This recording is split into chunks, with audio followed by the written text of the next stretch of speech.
Hello students, आज हम लोग राम परशुराम संवाद का काव्यांश नंबर 2 पढ़ने जाएंगे। तो पहले पढ़ते हैं क्या है। लखन कहा हंसी हमरे जाना, सुनहु देव सब धनुष समाना, का क्षति लाभु जून धनु तोरे, देखा राम नयन के भोरे। यहाँ से लेके दोहे तक जो कि है गर्भक के अभ्रक दलन परशु मोर अति घोर, यहाँ तक हम लोग पढ़ेंगे आज। तो पहले शब्दार्थ जान लेते हैं। शब्दार्थ जान लेंगे तो पढ़ने में आसान होगा। तो हंसी का मतलब होता है हंसकर, हमरे मतलब मेरे, सुनहु मतलब सुनो, क्षति मतलब क्षति या नुकसान, जून मतलब पुराना, तोड़े मतलब तोड़ना, भोरे मतलब धोखे से, छुअत टूट मतलब छूते ही टूट गया, रघुपति मतलब राम, दोषु मतलब दोष, गलती मतलब काज कारण, रोसु मतलब क्रोध, चिते मतलब देखकर, परसु मतलब फरसा। काव्यांश शुरू करते हैं। पहला लाइन क्या है। लखन कहा हंसी हमने जाना, सुनहु देव सब धनुष समाना। मतलब लक्ष्मण जी हंसकर बोलते हैं, सुनिए देव, हमारे अनुसार तो सारे धनुष ही एक जैसे होते हैं। का क्षति लागू जून धनु तोरे, देखा राम नयन के भोरे। और श्री राम को देखते हुए बोलते हैं कि इस धनुष के टूट जाने से क्या लाभ और क्या हानि। छुवत टूट रघुपति न दोषु, मुनि बिनु काज करी अत रोसु। बोल रहे हैं कि ये तो श्री राम के छूते ही टूट गया, इसमें आप तो बिना कारण ही क्रोध कर रहे हैं। बोले चिते परसु की ओरा, रे सट सुने ही सुभाव न मोरा। और लक्ष्मण की इन सब बातों को सुनकर परशुराम क्रोध में आकर और अपने फरसे की ओर देखते हुए बोलते हैं, अरे दुष्ट बालक, क्या तूने मेरे स्वभाव के विषय में नहीं सुना।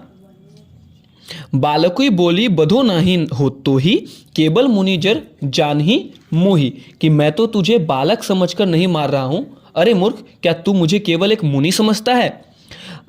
बाल ब्रह्मचारी अति कोही, विश्व विदित क्षत्रिय कुल दोही। कि मैं बाल ब्रह्मचारी और अत्यंत क्रोधी स्वभाव का, मतलब मैं बहुत ही गुस्से वाला हूं और मुझे क्षत्रियों के सबसे बड़े शत्रु के रूप में जाना जाता है। यहाँ पे थोड़ा एक बैक स्टोरी जानते हैं कि परशुराम ने इस धरा को, मतलब हमारी पृथ्वी को 6 बार क्षत्रियों से विहीन किया था, मतलब सारे क्षत्रियों को मार दिया था।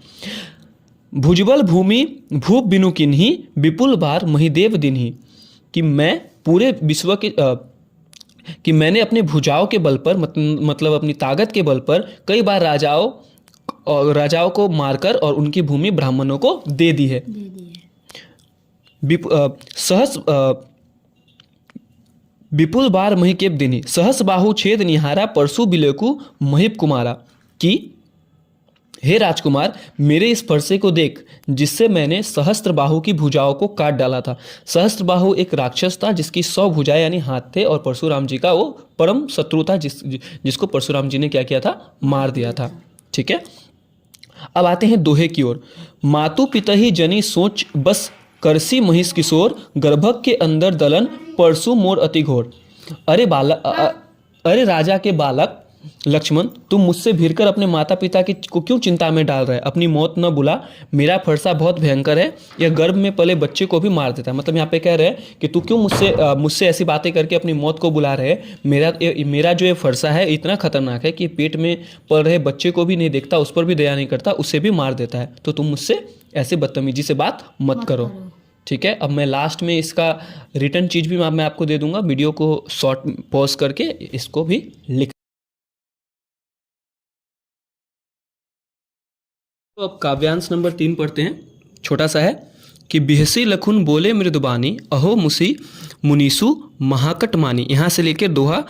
जो बिलो की अनुसिच कहेहु, छुमहु महामुनि धीर, सुरी सरोस भृंगु बंसमणि, बोले गिरा गंभीर। यहाँ तक। तो सबसे पहले शब्दार्थ जानते हैं। बिहसी मतलब होता है हंसकर, मृदु मतलब होता है कोमल, बानी मतलब बोली, मुनीसु मतलब महामुनि, महाभट मतलब महान योद्धा, कुठारू मतलब फरसा कुल्हारा, यहाँ मतलब यहाँ, कुम्हर बतिया मतलब सीताफल, कुम्हर का छोटा फल, तर्जनी मतलब अंगूठे के पास की उंगली, महिसूर मतलब ब्राह्मण, हरिजन मतलब ईश्वर का भक्त, सुराई मतलब वीरता दिखाना, अपकीर्ति मतलब अपयश, पा मतलब पैर, कुलिसु मतलब ब्रज कठोर। चलो तो शुरू करते हैं, ये बहुत ही इंटरेस्टिंग है यहाँ पे। तो पहला लाइन पढ़ते हैं। बिहसी लखनू बोले मृदुबानी, अहो मुनीसु महाभट मानी। मतलब कि परशुराम जी के क्रोध भरे वचनों को सुनकर लक्ष्मण अत्यंत कोमल और थोड़े से हंसते हुए कहते हैं कि हे मुनिवर, आप तो अपने आप को बहुत बड़ा योद्धा समझते हैं।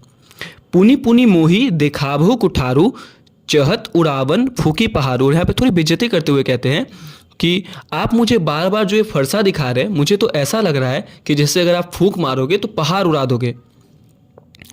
यहाँ कुम्हर बतिया केउ नाही, ते तर्जनी में ही मरी जाही। कुम्हर बतिया मतलब होता है फल, होता है कुहड़े का फल, कि मुझे तो ऐसा लगता है कि आप फूंक से पहाड़ उड़ा दोगे। ये लाइन हमने पढ़ा। इसके बाद आगे क्या कहते हैं कि परंतु हे मुनिवर, यहाँ पर कोई भी कुम्हड़े के छोटे फल के समान नहीं है जो तर्जनी उंगली को देखते ही मर जाएंगे। अर्थात कि बोल रहे कि आप जो इतना गुस्सा दिखा रहे हो, हम उस कोहड़े के फल के जैसा नहीं है कि आप हमें उंगली दिखाओगे और हम डर जाएंगे। देखी कुठारू सरासन बाना, मैं कहूँ कहाँ सहित अभिमाना। कि आपके हाथ में जो धनुष बाण है, फरसा है, उसी को देखकर ही मैं आपको ऐसे बोल रहा हूँ। भृंगु सूत समुझी जनेऊ बुलेकु, जो कहूँ कछु कहो रिस्क रोकी। बोल रहे हैं कि मैं आपको भृंगवंशी समझकर आपके कंधे पर जनेऊ देखकर अपने क्रोध को सहन कर रहा हूँ। ये कौन बोल रहे हैं? लक्ष्मण बोल रहे हैं। लक्ष्मण बोल रहे हैं कि आप जो इतना मुझसे गुस्से में बात कर रहे हो मुनिवर, आपका गले में जो जनेऊ है और आप भृंगु कुल के हैं, इसीलिए मैं अभी तक आपका सम्मान कर रहा हूँ।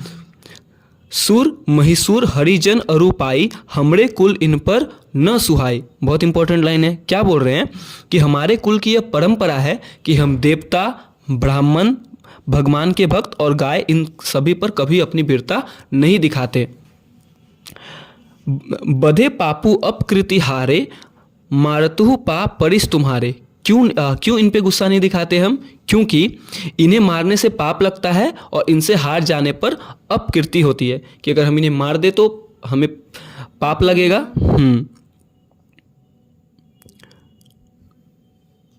कोटि कुलिस सम बचनु तुम्हारा, व्यर्थ धरहु धनु बाण कुठारा। कि हे महामुनि, आपका तो एक एक वचन करोड़ों व्रज के समान कठोर है।